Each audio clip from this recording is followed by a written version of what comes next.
피터 싱어의 효과적 기타주의 이론을 바탕으로 한 재미있는 이야기를 들려줄게요. 이 이야기는 상상 속의 마을 이타빌에서 시작됩니다. 옛날 옛적 드넓은 초원과 푸른 숲으로 둘러싸인 이타빌이라는 작은 마을이 있었습니다. 이 마을은 특별한 임무를 가지고 있었는데 그것은 바로 마을 사람들이 서로 도울수록 행복과 번영이 넘치는 곳으로 만드는 것이었습니다. 이타빌의 마을 사람들은 모두 관대하고 친절한 것으로 유명했지요. 하지만 어느 날 새로 이사온 한 사람이 마을의 흐름을 완전히 바꿔놓았습니다. 그의 이름은 알렉스. 그는 사람들로 가득한 마을 광장에 서서 그의 새로운 철학을 사람들에게 소개하기로 마음먹었습니다. 알렉스가 들고 나온 것은 다양한 크기의 유리병들이었습니다. 사람들은 그 유리병들을 보며 의아해했지만 그는 자신감 있게 말을 이어갔습니다. 친애하는 이타빌 주민 여러분은 늘 서로를 돕고 자원을 나누며 살고 있습니다. 그런데 여러분의 친절과 기부가 정말 가장 효과적인 방식으로 이루어지고 있을까요? 알렉스는 큰 조그마한 환호 속에서 자신의 유리병을 보여주기 시작했습니다. 첫 번째 유리병에는 수많은 작은 구슬들이 들어 있었습니다. 이 구슬들은 여러분이 평소에 하는 작은 자선들이죠.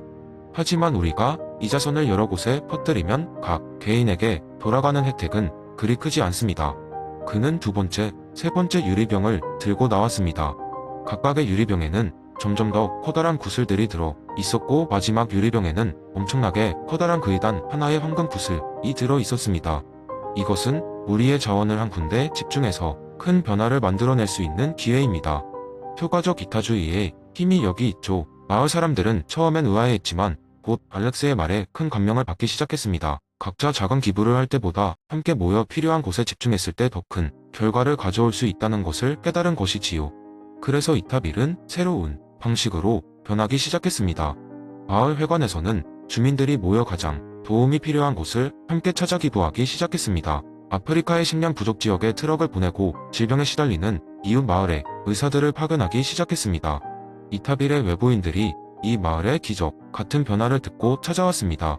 결국 마을은 작은 친절의 힘이라기보다는 큰 영향력을 지닌 집중 기부의 상징으로 자리 잡았지요. 각자가 하는 작은 행동이 아닌 하나로 연결된 큰 자선이 만들어낸 결과였습니다. 알렉스 덕분에 이타빌 사람들은 자원을 가장 효과적으로 사용해 가장 많은 생명을 살리고 고통을 줄인다는 피터 싱어의 효과적 이타주의를 그냥 이론이 아닌 실천으로서 마주하게 되었습니다.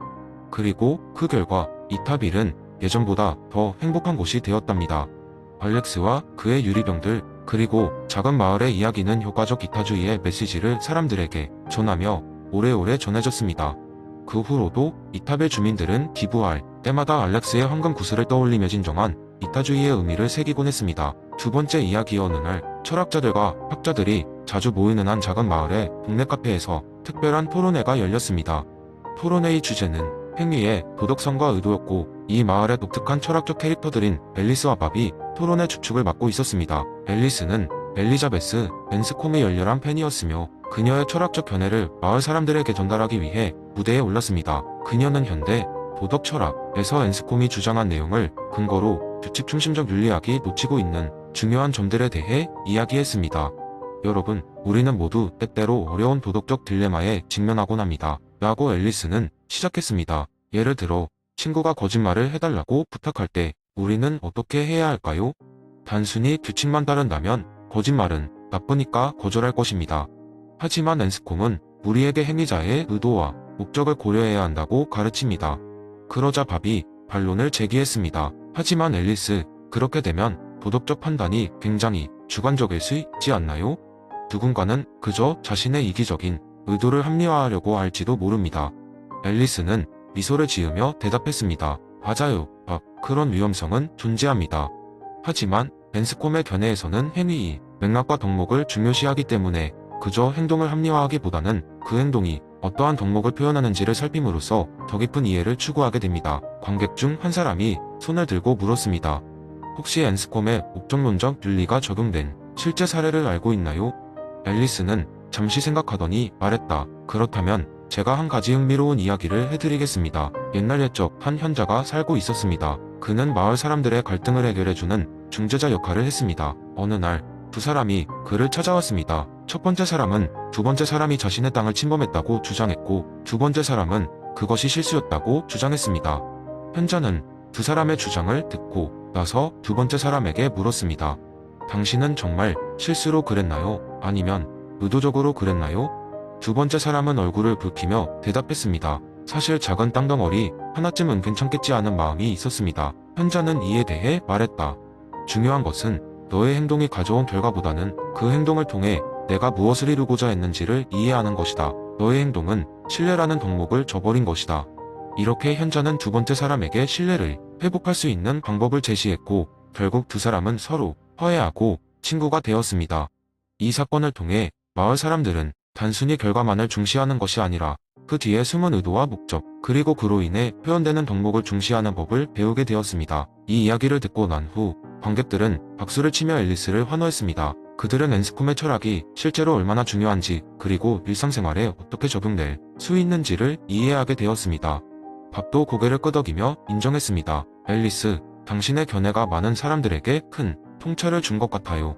앞으로 윤리적 판단을 내릴 때 나는 앤스콤의 지혜를 더욱 깊이 있게 고려해 볼 것입니다. 이렇게 작은 마을의 카페에서 열렸던 토론회는 엘리자베스 앤스콤의 목적론적 윤리에 대한 깊이 있는 이해를 바탕으로 사람들에게 새로운 시각을 제공하였고 그날 이후로 마을 사람들은 윤리적 판단을 내릴 때마다 의도와 목적 그리고 덕목을 떠올리게 되었다고 합니다. 세 번째 이야기, 옛날에 산으로 둘러싸인 작은 마을이 있었습니다. 이 마을 사람들은 매우 단순하고 조화롭게 살고 있었죠. 그런데 이 마을에는 독특한 풍습이 하나 있었으니 바로 매년 봄이 되면 마을 사람들은 봄나무라 불리는 커다란 나무를 찾기 위해 마을 밖 숲으로 다같이 탐험을 떠나는 것이었습니다. 이 나무에서 따온 열매를 함께 나누어 먹으며 새해의 시작을 축하하는 것이 이 마을의 전통이었죠. 그러던 어느 해 외지에서 한 철학자가 마을에 찾아왔습니다. 그의 이름은 알렉시스였고 그는 광범위한 철학적 지식을 지닌 지혜로운 학자였습니다. 마을 사람들은 처음에는 그를 반갑게 맞아들였지만 알렉시스는 마을의 전통을 이해하지 못했습니다. 왜 굳이 위험을 무릅쓰고 숲속 깊이 들어가야 하는가? 나무에서 열매를 따오는 것이 무슨 특별한 의미가 있다는 말인가? 알렉시스는 고개를 갸웃거리며 물었습니다. 마을 사람들은 그저 미소를 지으며 대답했습니다. 우리에게는 이 나무가 중요한 의미를 가지고 있어요. 우리 조상들도 이 나무의 열매를 따왔고 그 열매는 우리의 유대를 강화시켜주죠. 그러나 알렉시스는 계속 의문을 품었습니다. 그는 보편적인 도덕적 원칙을 적용하여 위험한 숲 탐험이 비합리적이고 비효율적이라는 결론을 내렸습니다. 그는 사람들에게 이 전통을 포기하고 더 안전하고 실용적인 방식을 채택하자고 설득했습니다. 그러나 마을 사람들은 고개를 저으며 이렇게 대답했습니다. 우리의 전통은 단순히 효율성을 따지지 않아요. 이 모험은 우리가 함께하는 시간이자 우리 문화의 일부예요. 이 나무와 열매는 우리에게 단지 음식 이상의 의미를 갖고 있답니다. 알렉시스는 이 마을 사람들의 대답을 듣고 깊은 고민에 빠졌습니다. 그는 마을 사람들이 단지 무지해서가 아니라 그들의 삶의 방식에서 의미를 찾고 있음을 깨달았습니다.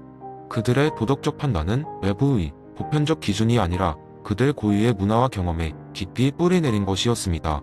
결국 알렉시스는 마을 사람들과 함께 봄나무를 찾는 모험에 동참하게 되었고 그 과정에서 마을의 전통과 그들의 시각을 온전히 이해하게 되었습니다. 그는 마을 사람들로부터 내재적 정당성의 진정한 의미를 깨달았고 도덕적 판단이란 그 상황에 맞게 내면에서부터 우러나와야 한다는 것을 알게 되었습니다. 이렇게 알렉시스와 마을 사람들은 서로의 관점을 존중하며 함께 시간을 보내게 되었고 알렉시스는 자신의 철학적 이해에 새로운 깊이를 더하게 되었답니다. 이 이야기는 우리에게 도덕성의 참된 의미는 각자의 경험과 문화 속에서 찾아야 한다는 교훈을 줍니다. 네 번째 이야기, 옛날 옛적 그리스의 작은 마을에 에픽테토스라는 철학자가 살고 있었다. 그는 많은 이들에게 깊은 가르침을 전해주는 현자로 유명했다. 어느 날 그의 명성을 듣고 한 젊은 상인이 먼 곳에서 그를 만나러 왔다. 상인은 고난과 번영 속에서도 흔들리지 않는 내적 평화를 얻고자 했다. 상인은 자신의 이야기를 에픽테토스에게 털어놓았다. 존경하는 스승님, 저는 비참한 날을 보내고 있습니다. 최근 사업에서 큰 손해를 보았고 가족들에게 실망을 끼쳤습니다. 매일 밤 잠을 이루지 못하고 불안한 마음에 괴로워하고 있습니다. 어떻게 하면 이 고통에서 벗어나 내적 평화를 찾을 수 있을까요? 에픽테토스는 조용히 상인의 이야기를 듣고 나서 미소 지으며 말했다. 젊은이여, 내가 들려줄 이야기는 내가 찾고 있는 답을 줄 수 있을 것이다. 그는 상인을 데리고 작은 산책로를 따라 걸어갔다. 그 길은 산으로 이어져 있었고 정상에는 마을 전체를 내려다볼 수 있는 높고 넓은 언덕이 있었다. 에픽테토스는 벤치에 앉아 상인에게 자리를 권했다. 이곳에서 바라보는 세상은 어떠한가? 상인은 잠시 넋을 잃은 채 경치를 바라보았다. 아름답군요. 모든 것이 제자리를 찾은 것처럼 평화로운 느낌이 듭니다. 에픽테토스는 고개를 끄덕이며 말했다. 이 언덕은 변함없는 진리를 품고 있네. 여기서 보는 세상은 변하지 않았지만 우리가 발을 옮겨 다른 곳에 선다면 전혀 다른 모습일 테지. 내적 평화란 내가 있는 곳에 따라 변하는 것이 아니라 바라보는 시선에 따라 달라지는 걸세. 상인은 에픽테토스의 말을 이해하기 시작했다. 그러자 에픽테토스는 질끈 감았던 상인의 눈을 풀어주며 말하였다. 우리가 느끼는 고통은 외부 사건 자체에 있는 것이 아니라 그 사건에 대해 우리가 갖는 해석에서 오는 것이지. 사업에서의 손해와 가족의 기대는 내가 통제할 수 없는 것이네. 오직 내가 할 수 있는 일은 그것에 대한 태도와 반응을 바꾸는 것이지. 상인은 한참 동안 가만히 앉아 에픽테토스의 말을 곱씹었다. 그리고 마침내 그는 질문했다. 하지만 스승님, 어떻게 그 모든 것을 놓아버리고 내적 평화를 유지할 수 있을까요? 에픽테토스는 손가락을 바람결에 흩날리는 한 줌의 모래처럼 움직이며 말했다. 바람이 지나가는 길을 바꿀 수는 없으나 우리는 어디에 발을 디딜 것인지 결정할 수 있다네. 내적 평화는 외적 사건에 흔들리지 않고 걸음을 옮길 수 있는 힘에서 오지. 결국 상인은 언덕에서 내려오며 새로운 다짐을 했다. 그는 더 이상 불안과 두려움에 매달리는 대신 통제할 수 있는 것에 집중하기로 마음먹었다. 에픽테토스의 가르침 덕분에 그는 삶의 시련 속에서도 내적 평화를 찾을 수 있었다.